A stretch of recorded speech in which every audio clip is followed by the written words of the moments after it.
test platform, and this is what I use to trade, right? So ICT alone is not going to make you profitable, right? ICT alone isn't going to help you.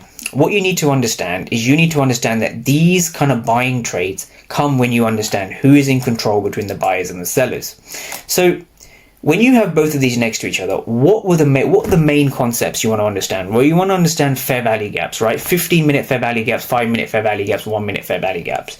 Then you want to be entering when you see aggressive sellers failing, because when you see aggressive sellers hitting the bid and they're not being rewarded, that means passive buyers are propping up, passive buyers are in control.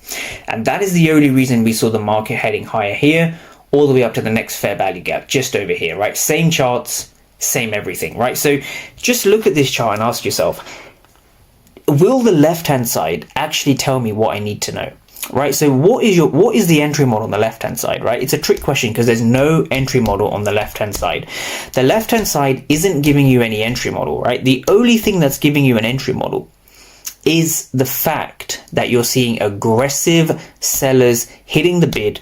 Aggressive, that's the left number, right? So you can see down here, aggressive sellers are hitting the bid, and those aggressive sellers did not succeed, because if those aggressive sellers succeeded, they would have broken below this low and certainly below this fair value gap, right? But they didn't do that. We saw aggressive sellers here, and then we saw those aggressive sellers here at the entry, just over here at the entry. So when you see aggressive sellers and the market moves higher, that means that buyers are in control and you should be buying.